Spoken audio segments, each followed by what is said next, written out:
Worst magic show ever. Guy gave me a pamphlet. He was like, come and see the Grand Wizard. Grand Wizard, the Grand Wizard. Didn't do one trick. Not even one trick. I mean, I noticed a few black people disappear, but I mean, that's not magic. No, that's just Reaganomics. I wasn't impressed by that. Like, where's the magic? I sat there forever. These guys running around in their sheets. Yeah!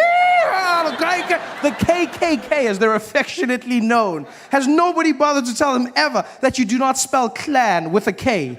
Nobody stopped. Even in America, clan is spelt with a C. The Ku Klux Klan, they're the KKC, not the KKK. You realize that? Ku Klux Klan. The C. In fact, the name is wrong. The whole thing, the Ku Klux parts of it. That's just horrible because they got that, as you know, from ancient Greece. It was Ku Klux Alphion, meaning a circle of brothers. And that's how they got their name. They call themselves a Greek circle of brothers, which is wrong for two reasons. One, if your sole purpose as an organization is to hate black people, don't you find it strange that you've now named yourself the Circle of Brothers?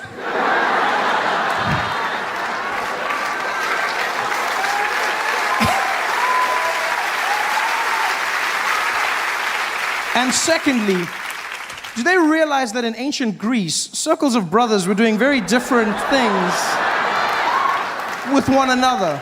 Very loving, yeah. If they were really a Greek circle, the sheets would be a bit higher up, just more of maybe one more hole. They're not We've been at this place. Frederick Douglass wrote many of his works there. The suffragette movement kicked off there. It's a powerful, powerful little place. And I was reading these stories, and what they would do is, slaves would escape from the South. They'd make their way to the North. They would get to Rochester. The Underground Railroad would get them there. And then they would rehabilitate them, put them on boats, and send them to Canada so that they could live free. And I was like, it's a fascinating story for two reasons. One, to remind you that there were a lot of good people, white people out there, because a lot of the time I get angry at white people, and then I'm like, no, there's good ones, calm down. And the second part of it that was amazing was that they convinced black people to get back on boats. I think that's one of the most amazing stories I've ever read. Because, do you know how convincing you'd have to be to convince someone who's they've just escaped slavery? Think about that for a second. Somebody's just escaped slavery. They've made their way there, finally. All right? They wake up after one night of free sleep. And they walk out and it's just like, hey, man, I just want to say thank you so much for everything you did for me, man. Well, you know what, my friend? Nobody deserves to live the way you lived, and I'm glad we got you out. Thank you so much. I appreciate you, brother. Thank you, my friend. Okay, all we got to do now is get you some paperwork, get you cleaned up, and put you on a boat, get you to Canada, and you can live a free life, and everything's going to be better. I'm sorry, hold up. Yeah, go, yeah, could you come again? What did you say? Oh, I know, the paperwork thing is weird, but we got to get you some identification. No, you said something about a boat? Yeah, we're going to get you on a boat so you can get to Canada. Yeah, we don't do boats no more. I don't know if you know our history, but me and my people, we took a cruise one time. That shit didn't go so well. So, yeah, we got to find another way to get to Canada, if you don't mind. No, but the boat is the best way for us to get there from Rochester. Yeah, that might be the best way for y'all, but we going to walk. Hell, we can run real good. We can run, but we ain't getting on no boat. My friend, you gotta get on the boat. Man, I ain't gotta do shit. I just got free. Imagine if I get on that boat and on the other side I'm in the same place. What they gonna say to me? Why'd you get on that boat? Because he was real nice. Oh, hell no. I ain't getting on no boat. Well, you gotta get on the boat, though. You're free now. You gotta get over this. Look, man, maybe one day in a few hundred years, one of my descendants named Kanye West will be over this shit, but I ain't over it right now. So I ain't getting on no boat. We gotta get you on the boat, damn it! I'm not getting on no boat! And that was the day the phrase "nigga please" was invented.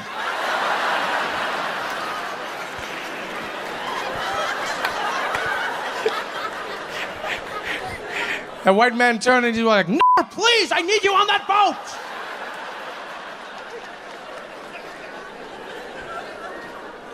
And that story was passed down generation to generation, black person to black person, free man to free man. So then that white man got down on his knees and he said, "Nigga, please. Nigga, please, nigga, please. I ain't never heard that phrase before in my life. Nigga, please, nigga, please, nigga, please." I know that's probably a phrase Barack Obama used at least once in the White House. At least once. Like, Mr. President, do you think Trump is because of you? Do you think you caused this? Oh, nigga, please. Tamsanga. Yankees. The man who made it all happen. Huh? He was there at Nelson Mandela's memorial service. A service that the whole world was watching. And because of that, the service was translated to everyone all over the world. Translated into all languages, including sign language. And so Yankees was there translating for those who didn't understand. Unfortunately, he also didn't understand sign language. Which is a small problem. A problem that he didn't let stop him, people. Where others see obstacles, he saw an opportunity. People go, he's a con man. He's a bloody, how could he do something so deceitful? Yeah, you gotta go, how could he do something so deceitful? That man Yankees showed something so powerful. He's a role model to the children. Because he showed that you shouldn't listen to what people say you can or cannot do. If you believe in yourself and you work hard enough, anything is possible. People told him his whole life, they're like, Yankees, you can't do sign language. He was like, we'll see about that. Bitches. And he did it. He did sign language for the most powerful people in the world. Every single one of them, Yankees, was on that stage doing it and doing it well. Nobody even suspected him. Nobody. People were just like, he's doing his thing. People ask questions, where did he come from? Did he sneak? He didn't sneak in. He'd been the official sign language interpreter for the government for the last 5 years. Yeah, official for the last 5 years. And apparently before this, people have complained. But obviously the complaints fell on deaf ears, so nothing was done about it. And so he just carried on. And now he was here, the biggest event of his life, signing for the world, signing, just making it up in the zone. Nobody suspected. I suspected though. I did. No, I did. Let me tell you why. No. Let me tell you why. Not because I know sign language, but because I know my president. And if there's one thing that's specific, is when Jacob Zuma reads a speech, right? Jacob Zuma reads a speech. He's a very deliberate man. He's very calm. He's very measured. Takes his time. The rhythm is the most important thing. And Yankees didn't match his rhythm. I knew there was something wrong. You remember this. Zuma was there reading Mandela's Wikipedia page, right? And while he was reading, Yankees was doing totally different, like the rhythm was wrong. Zuma was there like, and thereafter, Nelson Mandela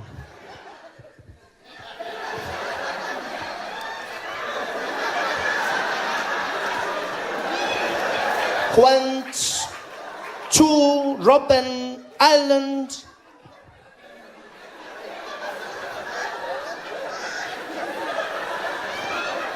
for his imprisonment.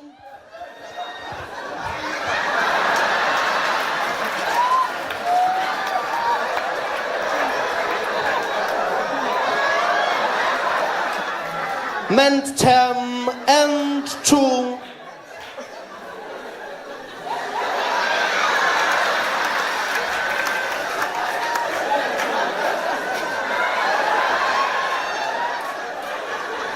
fight for the rhythm didn't match, right? Zuma was on page 1, that guy was on like page 17 or something. It didn't match up at all. It's almost like Zuma was translating sign language for us. That's how slow it looked.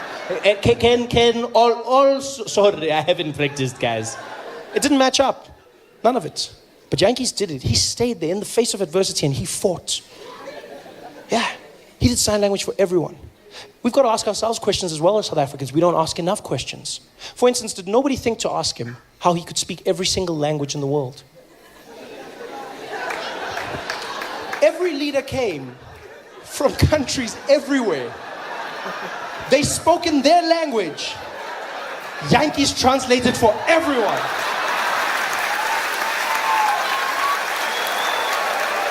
Did nobody stop to ask? Even for a second. The president of Brazil is standing up there. Nelson Mandela, estou bem. Nós temos de você, de casa, do gosto muito, pela que estava pesado. Yankees was there.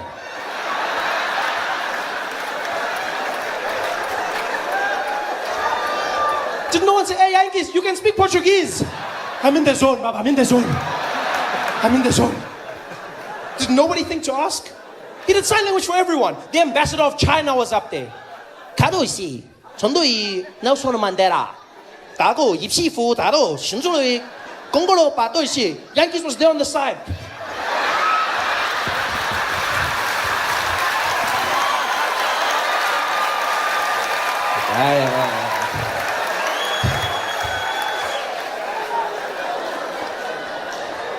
He just made it up. He made everything up.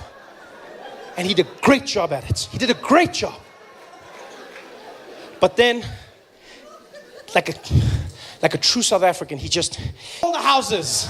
Somebody's gonna notice. And then you can't steal more houses. But no, we want it all in South Africa. We take it one step too far. That's what Yankees did. He had done it for everyone. He'd done a great job. The best fake sign language the world had ever seen. He had gotten away with it too, until Barack Obama came up to speak. This was a speech that was going to be performed by the most powerful man in the free world. 90 million people watching that speech. This, my friends, is the point where you pack up your little bag of tricks and you call it a day. Not Yankees. If I was Yankees, that's where I would have called it quits. I say, hey, Yankees, next one. Who is it? Barack Obama. The whole world is watching this one. I know, sorry guys, sorry. Sorry, hey, my fingers are crimping. I've lost my voice, sorry. Oh no, not Yankees. They're like, Barack, he's like, I'm there. And he was. Doing sign language for Barack Obama. And they found out that while he was doing the sign language, he kept on using the same signs over and over again, right? The few real signs that he actually knew. And apparently all he knew was four things that he kept on doing repeatedly. And those things, they asked afterwards, real sign language interpreters, they found that he was doing this, right? Which means greetings, yeah? Greetings, he kept on doing that. Another one he loved doing was circle, yeah? Yeah, circle. One of his favorites was smoking, yeah? And every now and again he'd go, get a little blah, blah. That's all he did, over and over again. Can you imagine that? Nelson Mandela's memorial, Barack Obama pouring his heart out. There he is, Barack Hussein Obama. And Yankees.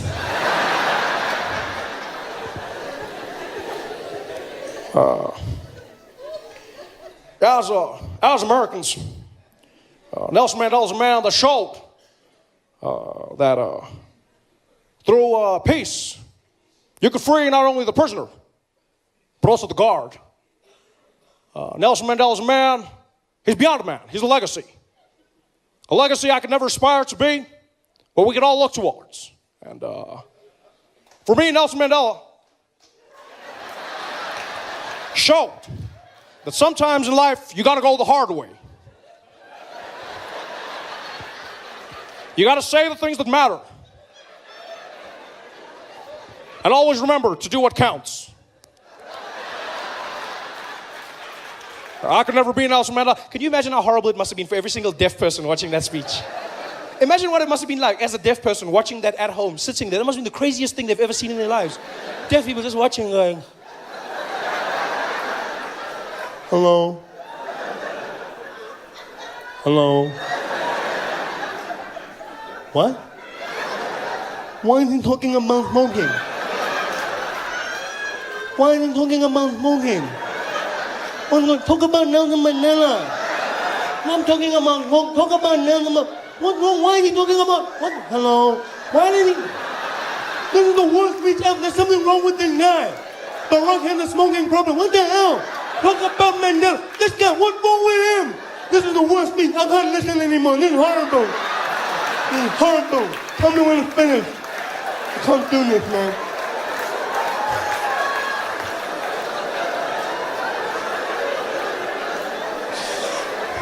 Oh.